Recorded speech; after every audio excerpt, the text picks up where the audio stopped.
harus tetap semangat ya. Lause mau ajak adik-adik semuanya, mana semangatmu? Nanti adik-adik jawabnya, ini semangatku. Sekali lagi ya, mana semangatmu?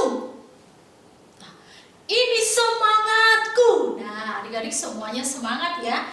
Nah, kita sekarang mau sama-sama memuji nama Tuhan ya. Kita mau bersuka cita bersama. Lause mau ajak adik-adik semua berdiri, kita mau angkat pujian. Hai, mari berhimpun dan bersukaria.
Tuhan Yesus, kami mengucap syukur hari ini kami bisa berkumpul bersama, dan pada saat ini juga Tuhan kami akan mengikuti ibadah sekolah minggu. Tuhan tolong kami supaya kami bisa ibadah sekolah minggu dengan baik dan fokus. Terima kasih Tuhan, dalam nama Tuhan Yesus kami berdoa dan mengucap syukur. Amin. Nah, adik-adik masih semangat? Kalau masih semangat, kita masih tetap berdiri. Kita mau berjanji sama Tuhan. Ya, coba tunjukin dulu kalau berjanji gimana sih? Lause mau ajak adik-adik begini. Kita berjanji. Nah, pokoknya ada adiknya atau ada kokonya. Yuk kita kaitkan nih kelingkingnya berjanji. Tapi sekarang janjinya nggak sama adik atau nggak sama koko, tetapi kita mau janjinya sama Tuhan Yesus. Siapa yang mau janji sama Tuhan Yesus? Nah, Lause mau janji sama Tuhan Yesus. Adik-adik juga di rumah mau janji sama Tuhan Yesus. Mau janji apa sih? Yuk kita sama-sama angkat pujian, Tuhan Yesus aku berjanji.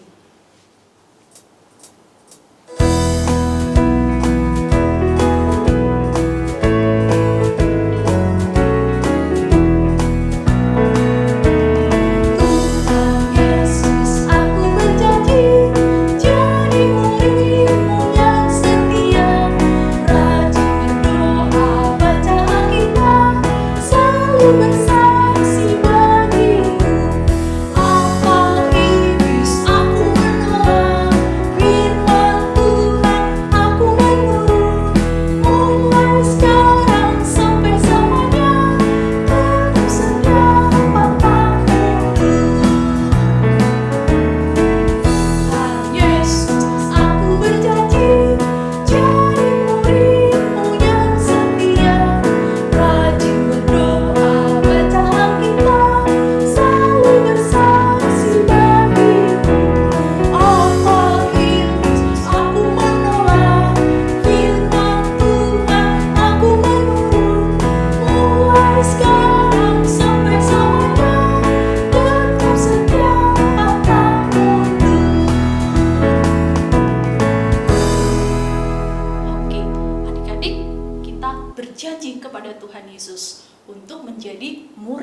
setia. Nah, kita akan terus bersuka cita. Kita masih tetap berdiri, tetap semangat ya adik-adik di rumah. Kita mau angkat pujian. Kasih Yesus indah, oh indah.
hari ini kita akan dengar firman Tuhan ya.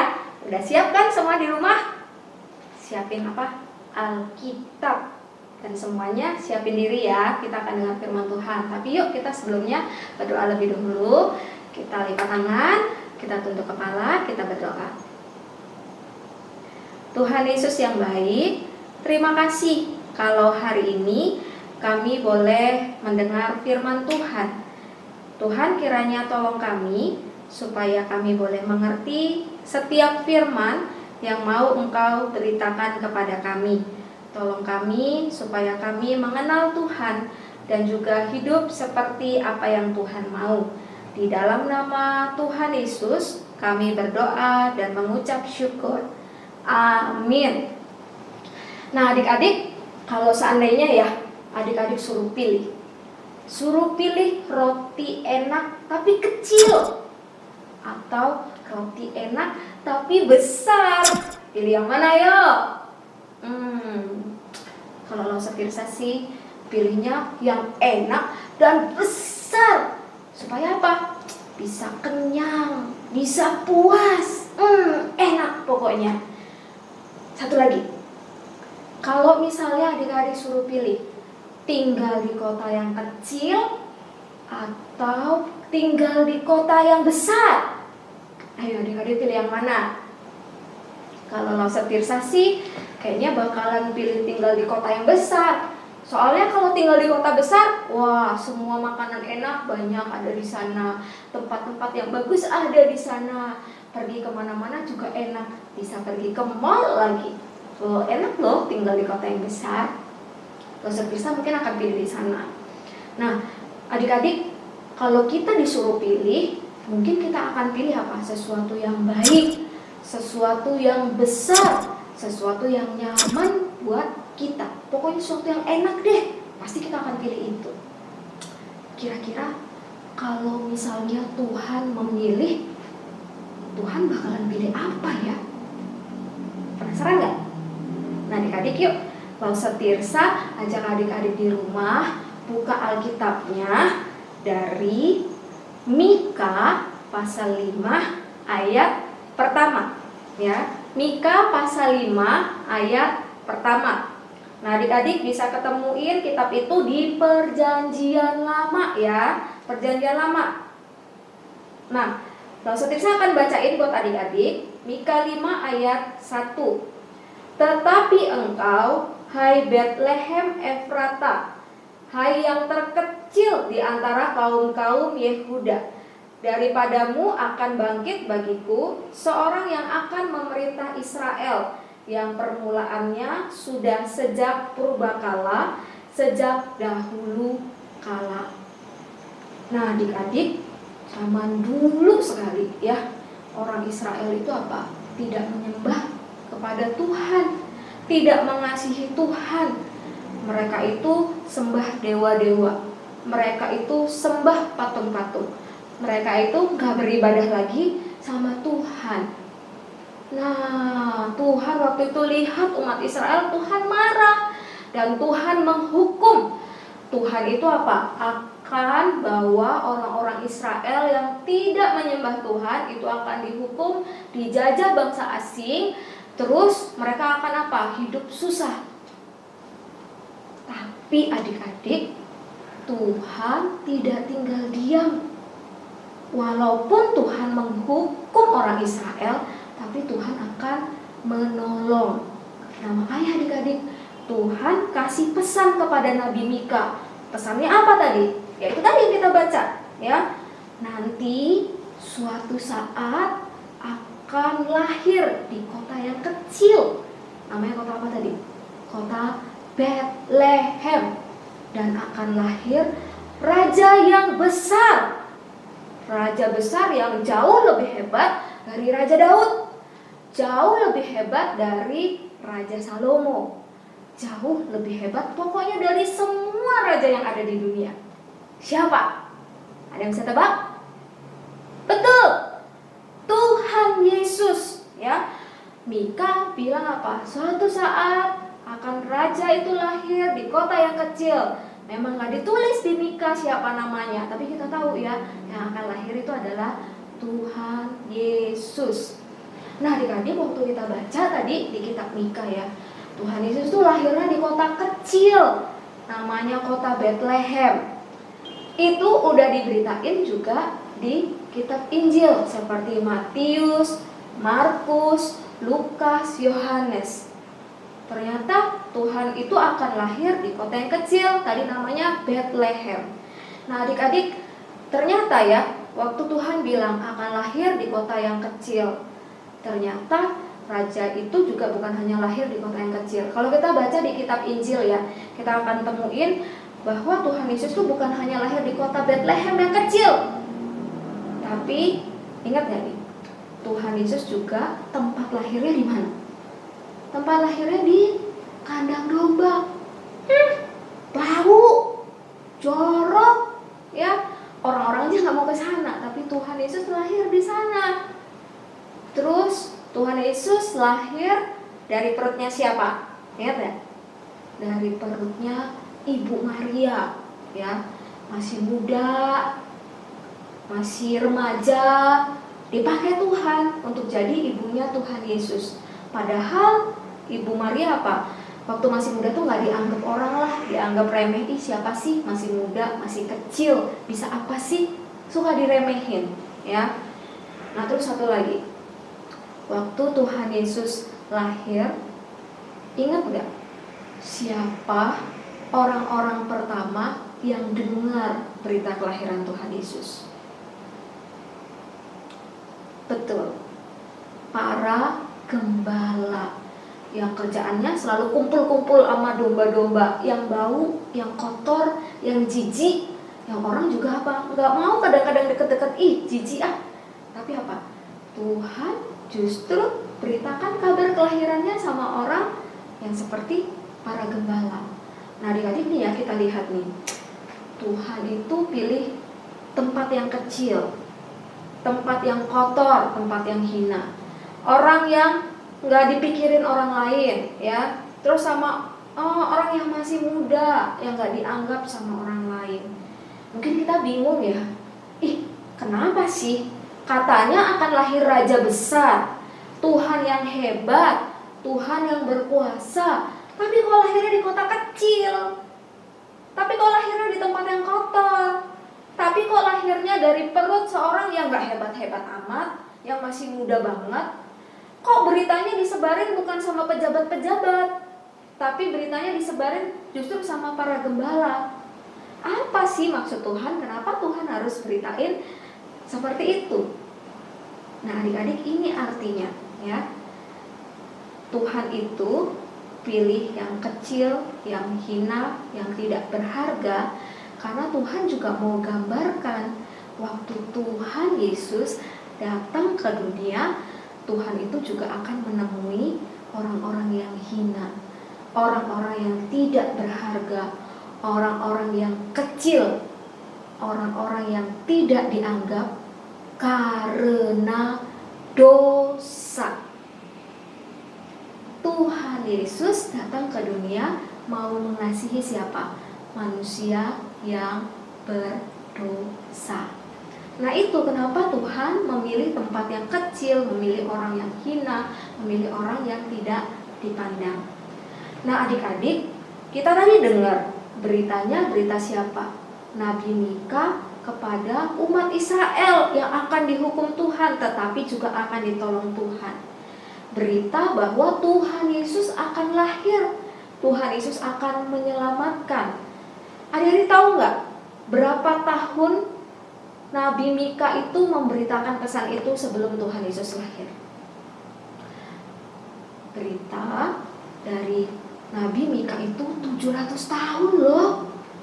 Bayangin, 700 tahun sebelum Tuhan Yesus lahir sudah ada beritanya akan lahir raja yang besar, ya, akan menyelamatkan, lebih hebat dari siapapun. Beritanya 700 tahun yang lalu udah diberitain.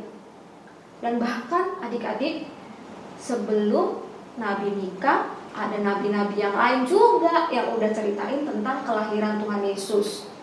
Bahkan ada lagi, waktu manusia jatuh ke dalam dosa, Allah juga sudah beritakan tentang apa? Kelahiran Tuhan Yesus.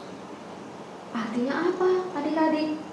Artinya Tuhan itu mengasihi kita itu jauh sebelum kita lahir.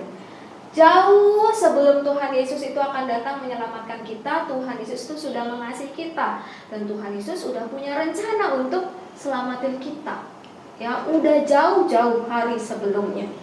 Artinya apa? Tuhan itu pasti mengasihi kita. Tuhan Yesus itu pasti menolong kita. Dan Tuhan Yesus itu sangat menyayangi kita. Nah, adik-adik, kita kan hari ini lihat Tuhan Yesus sangat menyayangi kita. Nah, hari ini yuk kita sama-sama belajar. Kita juga mau apa? Belajar mengasihi Tuhan Yesus. Ya. Karena Tuhan sudah mengasihi kita, kita belajar untuk mengasihi Tuhan Yesus. Mungkin kita akan tanya, gimana caranya Lose mengasihi Tuhan Yesus? Ya seperti yang kita lakukan sekarang. Kita apa? Rajin mendengar firman Tuhan, rajin baca firman Tuhan, rajin berdoa, rajin memuji Tuhan. Itu adalah apa? Bukti kasih kita kepada Tuhan. Kita juga bisa apa? Bisa bantu orang tua kita, kita bisa tolong teman-teman kita. Itu juga bukti kita mengasihi Tuhan. Kita bersyukur atas kasih Tuhan. Nah, gimana adik-adik? Tuhan udah mengasihi kita. Adik-adik mau untuk mengasihi Tuhan Yesus? Mau ya? Good. Kalau gitu semangat ya untuk mengasihi Tuhan Yesus. Good. Ya, hari ini kita belajar Tuhan mengasihi kita. Kita pun belajar untuk mengasihi Tuhan Yesus. Nah, yuk kita sama-sama berdoa, bersyukur untuk firman Tuhan hari ini. Mari kita berdoa.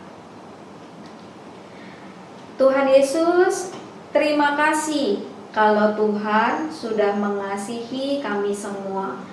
Kalau Tuhan sejak dulu sekali sudah memikirkan untuk menolong kami, untuk mengasihi kami manusia yang berdosa. Hari ini ketika kami belajar bahwa Tuhan mengasihi, kami mau juga belajar mengasihi Tuhan. Kami mau setia kepada Tuhan, membaca firman Tuhan, setia berdoa, setia memuji Tuhan, dan selalu menyenangkan hati Tuhan. Terima kasih Tuhan untuk firman-Mu hari ini. Di dalam nama Tuhan Yesus Kristus, kami berdoa dan mengucap syukur. Amin. Adik-adik, Losana punya toples berisi air. Airnya bersih. Ini kayaknya kalau kita pakai buat cuci tangan, seger juga ya adik-adik. Tapi kalau misalnya airnya ini, Losana punya ini nih, sampah nih nggak kepake, tanah kayaknya ini, Losana masukin sini ya.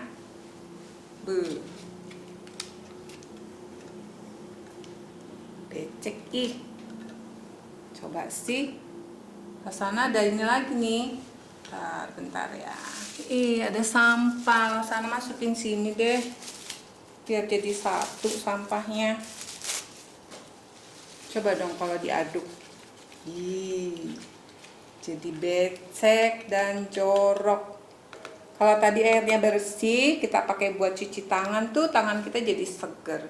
Sekarang siapa yang mau cuci tangan di sini nih? Airnya udah kumuh. Losana nggak mau cuci di situ, bukannya tambah bersih, tambah kotor.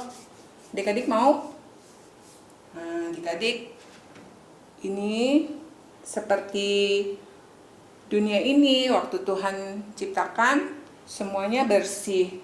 Tapi ketika manusia jatuh dalam dosa, tuh dunia jadi seperti ini, kumuh, jorok. Siapa ya yang mau menolong untuk membersihkan dunia ini? Adik-adik mau? Losana nggak mau, Losana nggak mampu. Tapi Tuhan Yesus mau datang ke dunia sebagai manusia. Dia mau menyucikan dosa-dosa kita dan mengasihi kita. Adik-adik, dari perumpamaan ini tadi kita belajar ayat hafalan kita itu dari 1 Yohanes 4 ayat 10. Bukan kita yang telah mengasihi Allah, tetapi Allah yang telah mengasihi kita dan mengutus anaknya sebagai pendamaian bagi dosa-dosa kita. Sekali lagi, ayat hafalan kita dari 1 Yohanes 4 ayat 10. Bukan kita yang telah mengasihi Allah, tetapi Allah yang telah mengasihi kita dan mengutus anaknya sebagai pendamaian bagi dosa-dosa kita.